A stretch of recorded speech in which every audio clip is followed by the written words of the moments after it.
La reflexión en la palabra. Y bueno, como seguramente ya escucharon, vamos a seguir en Colosenses.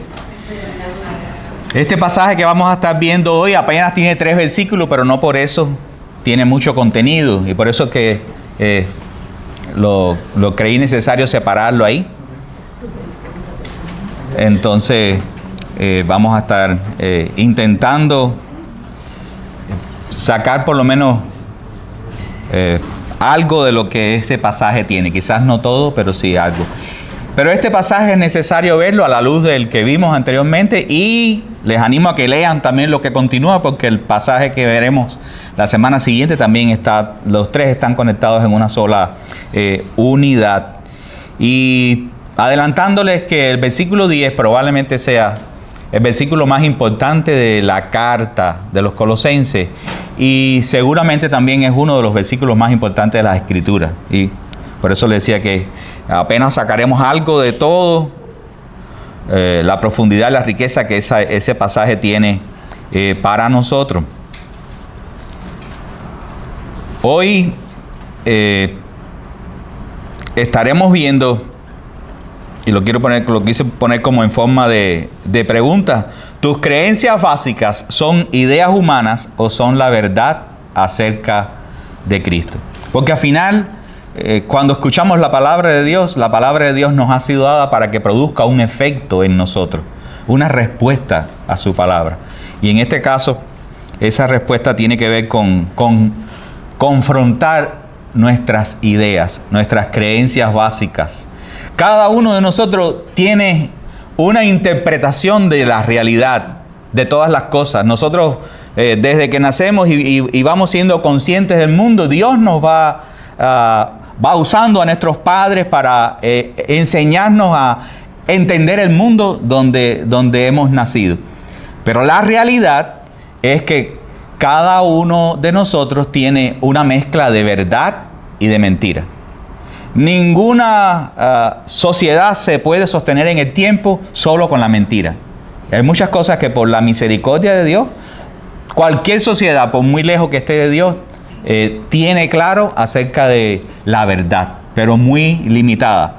Pero la palabra de Dios es lo que nos ha sido regalado por Él para llevarnos a toda verdad. El Espíritu de Dios está haciendo esa obra en la humanidad, guiando a las personas a toda verdad. Por supuesto, a las personas redimidas. Pero nosotros, los seres humanos, los que ya somos cristianos, los que ya hemos sido regenerados, a veces asumimos que por el hecho de que ya yo reconocí a Cristo como mi Señor, y porque ya yo voy a la iglesia, y sobre todo si ya voy por cierto tiempo a la iglesia, yo asumo que ya todo lo que yo creo es verdad. Pero eso no es así. Y otra cosa que pasa, y es la razón por la que esta carta fue escrita, es porque continuamente nosotros, sea que estemos conscientes o no, somos bombardeados por ideas. Y nosotros a veces abrazamos las ideas sin darnos cuenta ni qué hay detrás de esas ideas. Y acá está esta iglesia, que como veíamos en semanas anteriores, había un buen reporte de ella. Era una iglesia que de alguna manera era una iglesia saludable. Pero el pastor de esa iglesia, Epafras, va a Pablo para no solamente decirle: mira, aquí está esta iglesia que tú no la conoces, pero también pidiendo ayuda, pidiendo consejo. Porque estaban llegando a esta iglesia algunas ideas que se constituían en una amenaza para ellos, para la salud de esa iglesia. Y mis hermanos, miren, eso es común simplemente por el mundo en que vivimos. Es un mundo que está lejos de Dios. Es un mundo que ha abrazado la mentira. Desde los inicios la humanidad abrazó la mentira. Eso fue lo que hizo Eva en el jardín del Edén. Satanás le puso un argumento que era media verdad, pero lleno de mentira, y ella lo abrazó. Pero a partir de ahí la mentira ha hecho parte de esta vida. Y si usted hace un recorrido en la historia de la humanidad, los seres humanos han vivido no solamente creyendo mentiras, sino también sufriendo las consecuencias. Porque la mentira tiene consecuencias. La mentira genera muerte. La mentira, como vamos a ver ahora en este en primer punto, genera esclavitud y muchas otras consecuencias, como la verdad genera libertad. Hace un rato lo cantábamos. Si el Hijo nos libertare, seremos verdaderamente libres. Jesús dijo, yo soy el camino, yo soy la verdad. Jesús vino también para eso, para traernos la verdad acerca de Dios. Y en este texto que vamos a estar intentando desarrollar, hay mucha verdad, mucha verdad. El primer punto que vamos a estar viendo precisamente es que hay una advertencia que Pablo necesita hacerle a esta iglesia, pero que también es para todos los cristianos de todos los tiempos. Y es: vigila las ideas que no son según Cristo, porque traen esclavitud. Vigila las ideas. O sea, Dios coloca en nosotros la responsabilidad de examinar las ideas. Lo que pasa es que muchas veces nosotros ni siquiera somos conscientes de las ideas que hemos abrazado en el pasado o las que estamos siendo ahora bombardeados y las consumimos pasivamente. Por ponerles un ejemplo, cada película que usted ve está permeada de determinadas ideas de ese autor. El corazón, el espíritu de esa persona, el entendimiento de esa persona se vuelca en lo que él produce, y como una película también, un cuadro, cualquier cosa. Aquellos que están en la universidad, cada maestro que tienes no solamente te está dando un contenido académico, te está dando el contenido desde su perspectiva.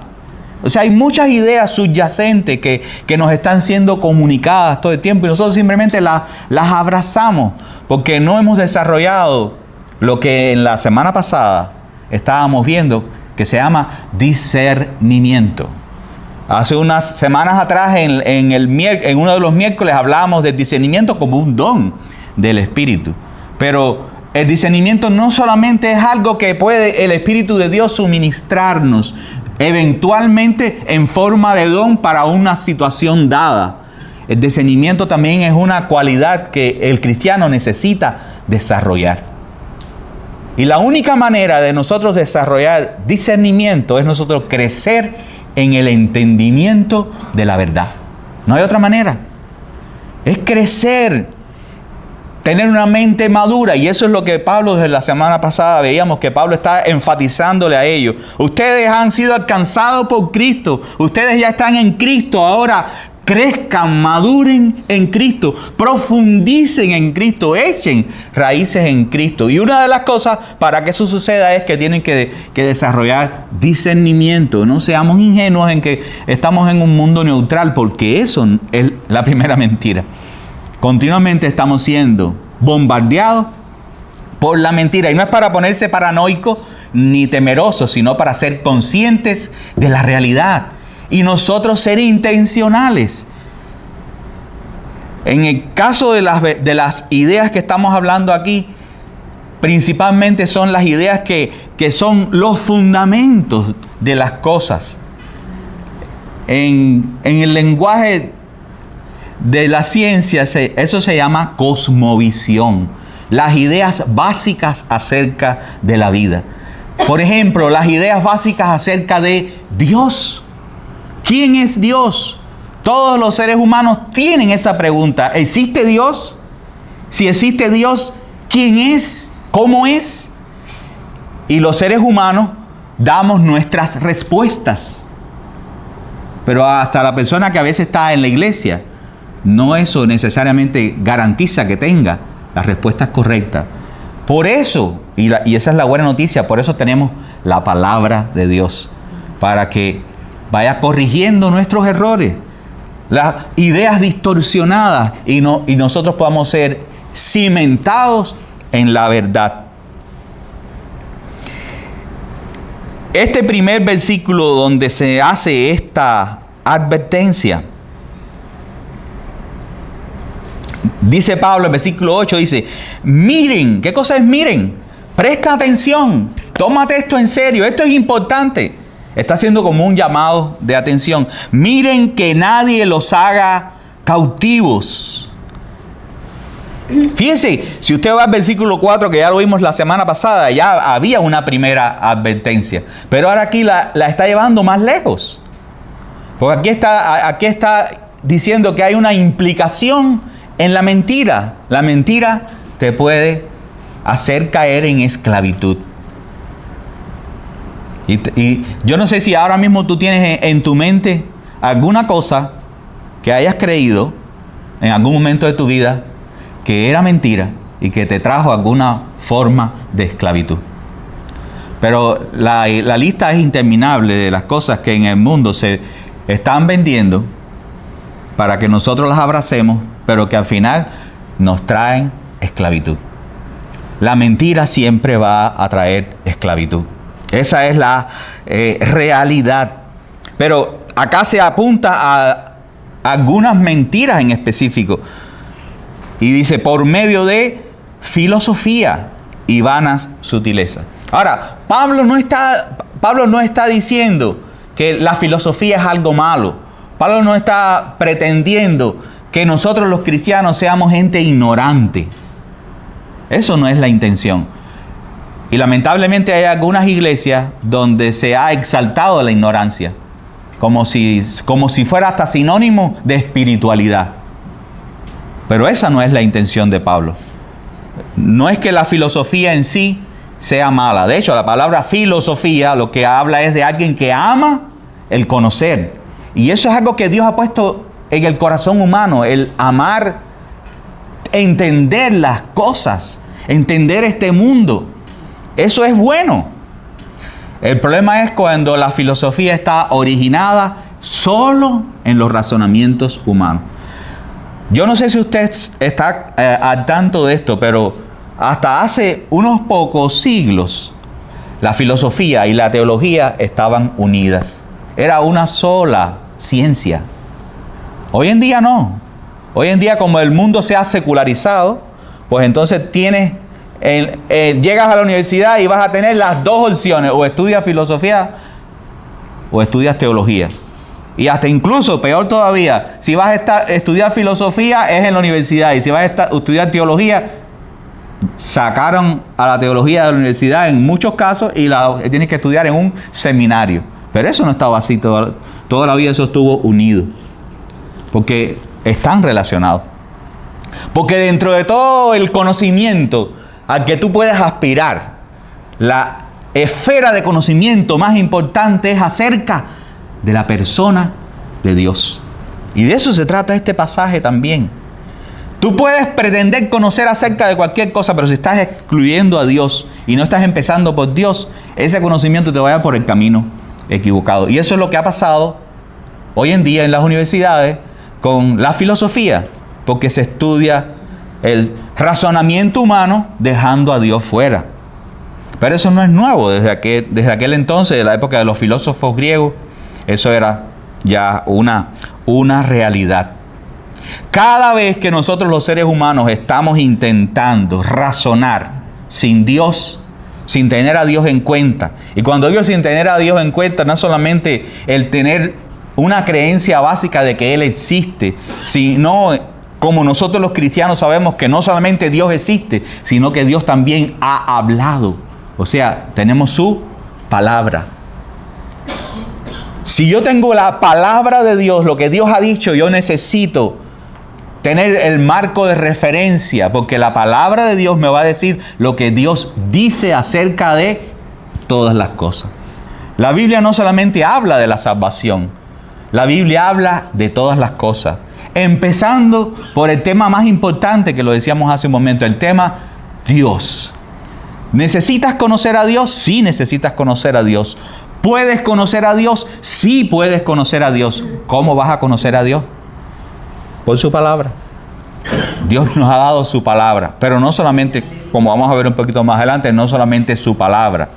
Él mismo vino y se encarnó. Él, que es la palabra, se encarnó. Necesitas entender que razonamiento humano separado de Dios te va a llevar a esclavitud. cualquier forma de pensamiento donde nosotros estemos tratando de encontrar respuesta, ignorando a Dios, ignorando lo que Dios ha dicho, nos va a llevar inevitablemente a esclavitud. Y un poquito para explicar un poquito más acá, no solamente dice filosofía y vanas sutilezas, sino que explica un poquito más con qué está relacionado esto. Dice con tradición de los hombres. Ahora, no es que también la tradición sea mala. Nosotros tenemos un sinónimo también para tradición y es cultura. Todos tenemos esa riqueza que se ha acumulado de generación en generación y que nos hace que a uno les guste Chile y a otro les guste otra cosa. Pero el punto es si es que de esa tradición ha honrado a Dios o no. Y si esa tradición se ha puesto en el lugar de la autoridad final. Yo no sé cuántos, por ejemplo, están al corriente. ¿Cuál es la autoridad final, por ejemplo, en la Iglesia Católica? No es la Biblia. Para nosotros que somos cristianos, protestantes, evangélicos, para nosotros, si nosotros decimos, ¿cuál es tu fuente de autoridad? Cualquiera de nosotros va a decir Dios y su palabra.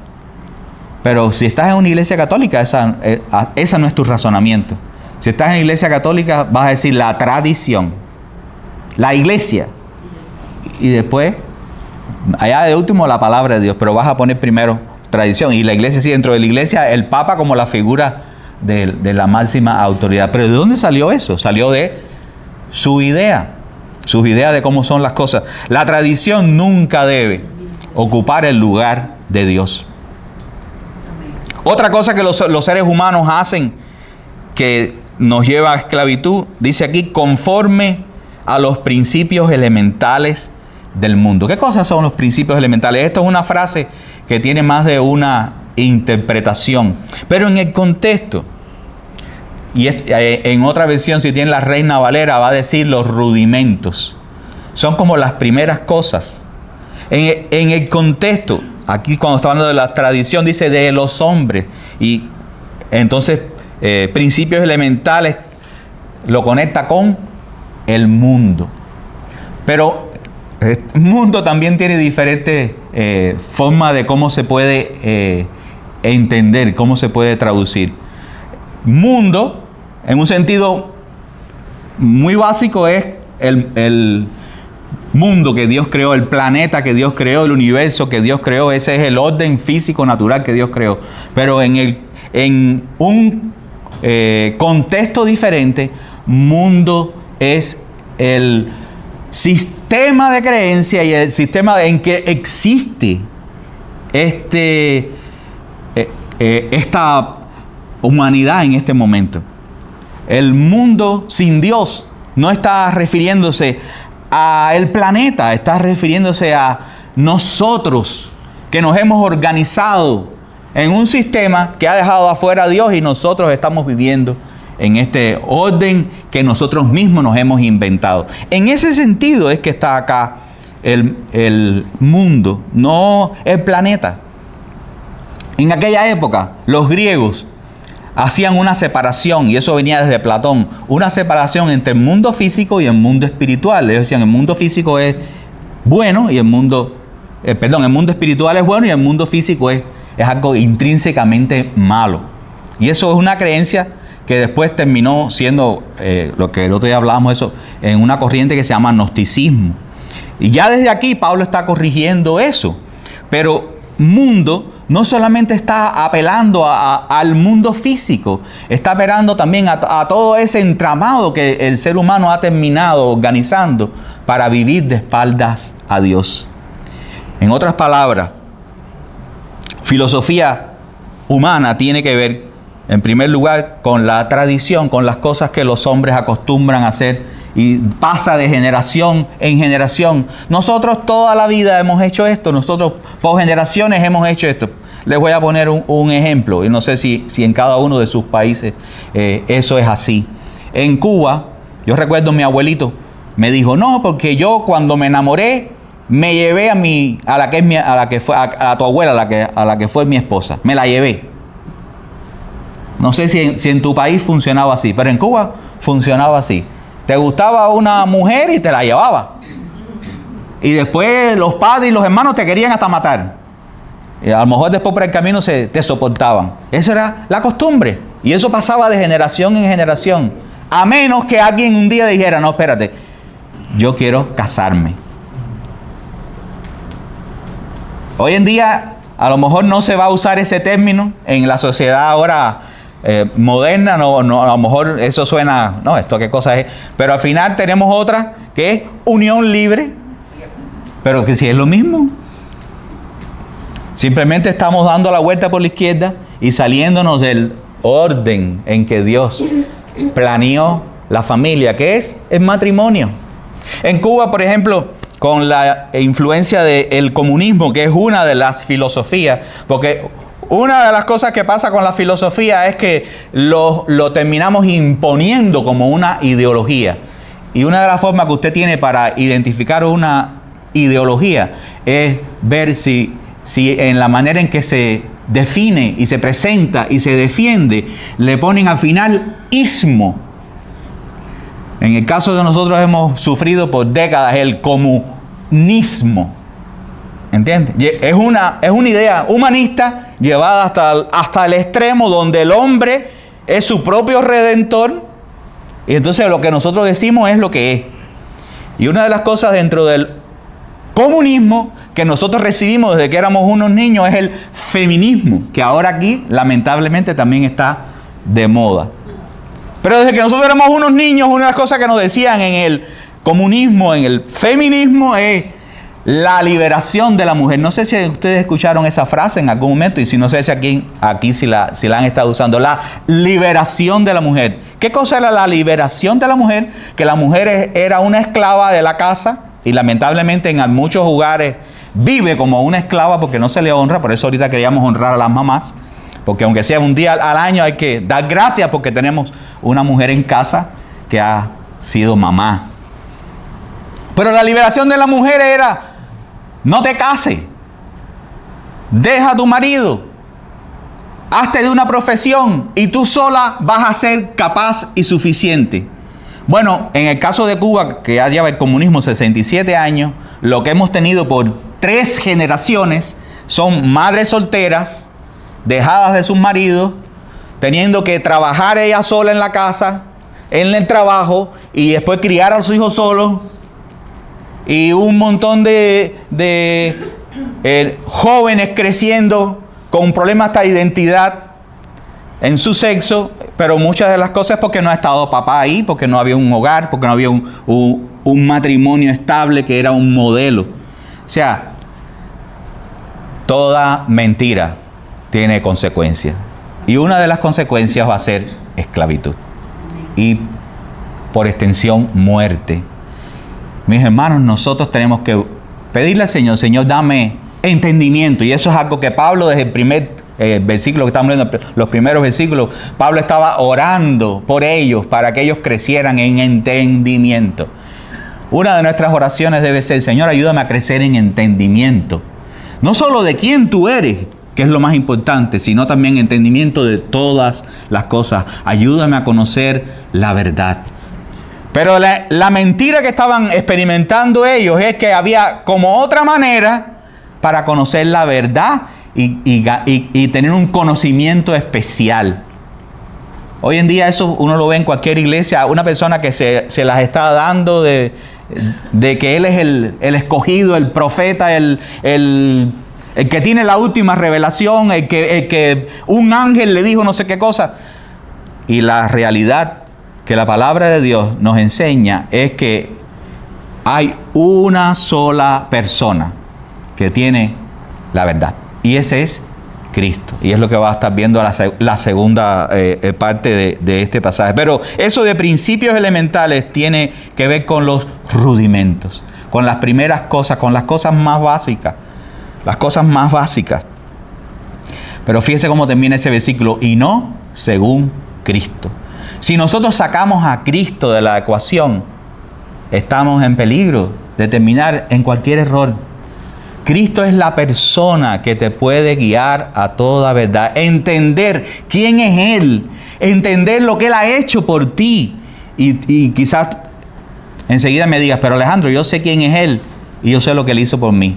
Sí, pero crecer en el entendimiento de quién es Él y de lo que Él ha hecho por ti es algo que vamos a estar toda la eternidad. Toda la eternidad. Dice la segunda parte de este pasaje. La primera era la advertencia y esta es la provisión y es precisamente Cristo. Y este pasaje está, como les decía, conectado con el que sigue, que vamos a ver la semana que viene. Pero aquí ya Pablo introduce el primer elemento acerca de la verdad que tiene que ver con Cristo y es la encarnación. La encarnación de Cristo ha garantizado que tú estés completo en Él. La encarnación es una de las cosas más difíciles de nosotros entender, porque es un milagro. No hay otra cosa que uno diga, bueno, ¿cómo es esto? A no ser la Trinidad y la encarnación. Y de hecho, a través de la historia de la iglesia, una de las cosas que más ha sido atacada es o la divinidad de Cristo o la humanidad de Cristo. Cristo es 100% Dios, Cristo es completamente Dios, pero Cristo también es completamente hombre. Es una verdad en la que nosotros tenemos que crecer. Y Pablo, para ayudar a esta iglesia a crecer, Pablo les explica. Le dice, porque toda la plenitud, versículo 9, porque toda la plenitud de la deidad reside corporalmente en Él. Cristo se hizo un hombre como tú y como yo. Cristo no era alguien que vino y tomó una apariencia de humanidad, que para alguien que tenía una influencia griega, era lo que le cabía en su cabeza. Pues si este mundo físico es intrínsecamente malo, una deidad no podría hacerse un ser humano y tener un cuerpo físico, porque el mundo físico era intrínsecamente malo, o sea, no, es como que era incompatible. Pero la palabra de Dios enseña que este mundo, hablando de la creación, no es malo. Usted abre Génesis 1 y dice que este mundo es bueno. El mundo que Dios creó es compatible con quien Él es. Él es un Dios bueno y Él hizo un mundo bueno. Nosotros lo hemos convertido en un mundo malo en el sentido de las cosas que nosotros hemos agregado, hemos puesto aquí sobre este mundo bueno. Esa planta que tú ves allá afuera no es mala. Nada de lo que Dios hizo es intrínsecamente malo, todo lo contrario, es intrínsecamente bueno. Expresa la bondad de Dios. Esa lluvia que cayó anoche no es mala. En Cuba tenemos esa frase cuando el tiempo está así nublado. Decíamos, ay, el día está malo. No, el día no está malo. El día está nublado. No está malo. Convence a esas plantas que es malo. No es malo si le va la vida en eso, que la lluvia la necesitan. Este mundo. Y tú, porque tú tienes que comer los frutos de la tierra. Y no hay fruto si no hay lluvia. Ay, qué malo está el sol. El sol no está malo. El sol, gloria a Dios porque tenemos sol. Nos moriríamos si no tuviéramos sol. O sea, todo lo que Dios hizo es bueno. Ahora, lo que nosotros hemos hecho con el mundo es lo que es una maldad. Y por causa de nosotros, entonces el pecado entró en el mundo y ha contaminado todas las cosas. Y bueno, este libro, esta carta, explica que Cristo está reconciliando consigo mismo todas las cosas. Su sacrificio es para deshacer todo lo que nosotros hemos hecho mal en este mundo. Pero hablando de Cristo, dice, toda la plenitud de la deidad reside corporalmente en Él.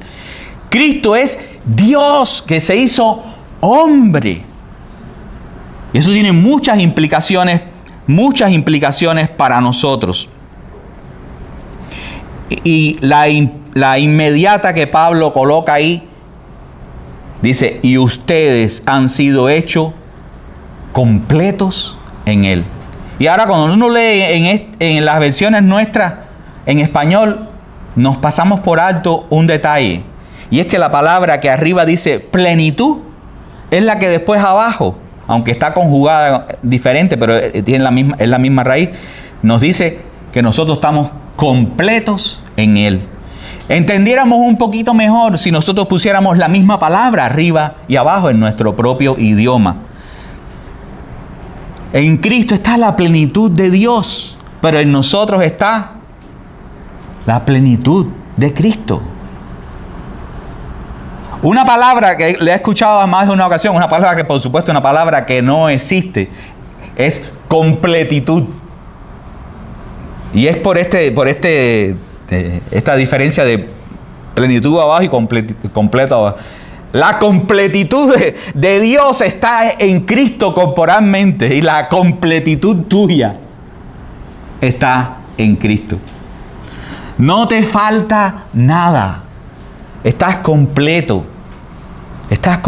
en Él. El hecho de que Cristo, siendo Dios, se haya hecho un ser humano, ha garantizado que ahora tú estés completo en Él. No te hace falta nada.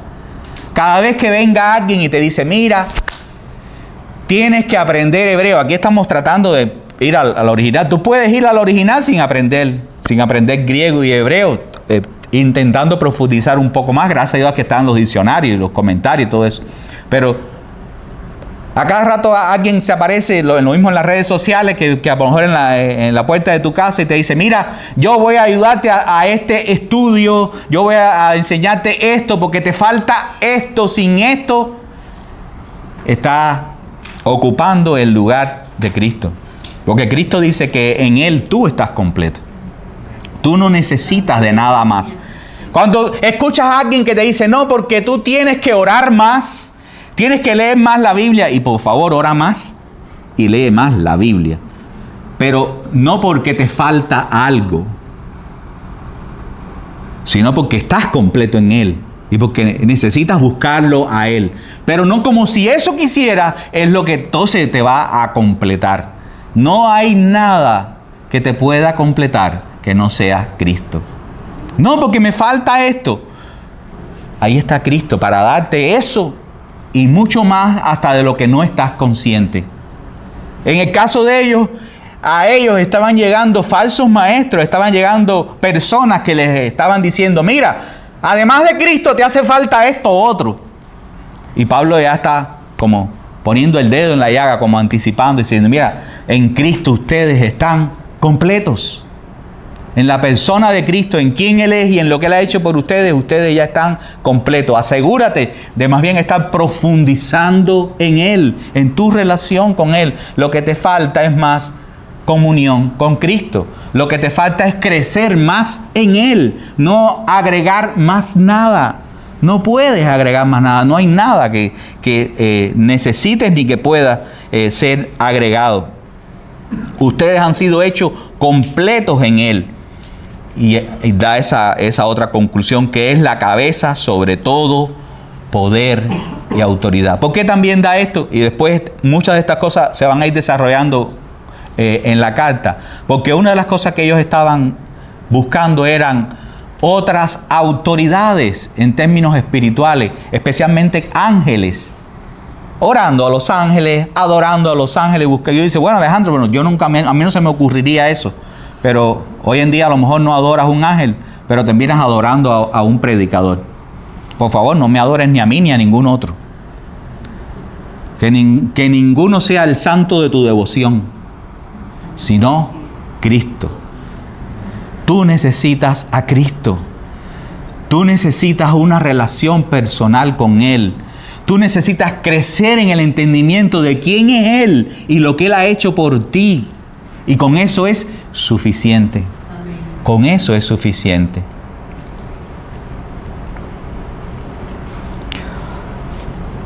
A manera de conclusión, Cristo en su encarnación, en el hecho de que Él es completamente Dios y completamente hombre, Él nos dio esa revelación suprema de quién es Dios. Y lo veíamos la semana pasada. ¿Quieres saber quién es Dios? ¿Quieres saber cómo es Dios? Lo único que tienes que hacer es mirar a Cristo. Léete los evangelios y ahí vas a conocer a Dios. Vas a tener más claro quién es Dios, cómo es Dios. Pero juntamente con eso también tiene la revelación suprema y perfecta de qué es ser un humano. Si tú miras a tu papá, y ahí es donde implica la tradición, o a tu mamá, tú vas a aprender cosas buenas de ellos, pero también juntamente con eso, algunas otras que no son tan buenas. O a tu abuelita, o a tu abuelito, o a el amiguito, o al profesor. Pero si tú miras a Cristo, Cristo es el modelo perfecto de qué cosa es ser un humano. ¿Quieres tú crecer en tu humanidad? Mira a Cristo. Cristo es el hombre perfecto. Cristo se identificó contigo en todo, menos en el pecado. El Señor no nos los podía poner ni más fácil ni más claro. ¿Quieres conocer a Dios? Mira a Cristo. ¿Quieres conocerte a ti mismo, lo que Dios tiene planeado para ti? Mira a Cristo. El ser humano en el que Dios te quiere convertir es en alguien semejante a Cristo. Esa es su meta. Que tú vayas creciendo hasta la estatura de Cristo. De Cristo. Podemos tener esperanza porque el hecho de que Él se encarnó y la obra que Él hizo a partir de encarnarse garantiza que nosotros recuperemos nuestra humanidad perfecta. Cuando Cristo fue introducido aquí en la tierra, y hoy no estamos en Navidad, pero quise usar este texto porque me hablaba mucho. Dice la narración bíblica que un ángel se apareció y dijo estas palabras: no teman, porque les traigo buenas nuevas de gran gozo, porque les ha nacido un Salvador, que es Cristo el Señor. Dios mismo se encarnó y automáticamente otros ángeles proclamaron: gloria a Dios en las alturas y en la tierra paz. El Señor vino para hacer la paz. Amén. Para que tú puedas hacer la paz con Él si eres alguien que no eres un hijo de Dios. No tú, sino que Dios tomó la iniciativa e hizo las paces, y tú lo que tienes que recibir la oferta, la invitación. Cristo es nuestro sustituto, eso está dentro de las implicaciones. Cristo es nuestro sacerdote, lo veíamos cuando hablábamos de Hebreos, la ofrenda por nosotros. Cristo es nuestro mediador, y ahí en 1 Timoteo 2:5, Pablo lo aclara literalmente: Jesucristo hombre. Jesucristo hombre es nuestro mediador. ¿Has pensado que Cristo se encarnó una vez y para siempre? Cristo ascendió encarnado. Cuando nosotros seamos glorificados, vas a poder conocer a Dios en la persona de Cristo, porque Cristo todavía y para toda la eternidad sigue en Él, habitando corporalmente toda la plenitud de la deidad. Qué glorioso que nosotros tengamos ese privilegio de poder conocer a Dios, de poder ver a Dios. Dios sea más asequible no se podía haber hecho. Más identificarse más con nosotros no era posible. Se hizo uno de nosotros y va a eternamente seguir siendo uno de nosotros, para que tú puedas conocerle, para que tú puedas adorarle, para que tú puedas tener una relación eterna con Él. Dios ha sido muy bueno con nosotros. Y mientras tanto también, y esto lo veíamos desde la enseñanza pasada, Cristo en nosotros. Su Espíritu eterno vive en ti. Tú tienes el poder de Dios manifestado en Cristo para resucitarle de entre los muertos. También reside en ti. Cristo en ti es tu esperanza de gloria. El Señor te está glorificando desde ya. No solamente es el día que te mueras. La santificación es también trayendo de regreso la gloria de Dios en ti. Dios quiere hoy que tú seas alguien que refleja su gloria más que ayer. Esa es la obra que Dios está haciendo en nosotros. No tienes que conformarte, no tienes que quedarte atrapado en quién tú eres hoy, porque Dios está haciendo una obra en ti para presentarte un día delante del Padre y que tú reflejes la plena gloria de Dios en Cristo. ¿Qué obra tan grande Dios tiene planeada para nosotros?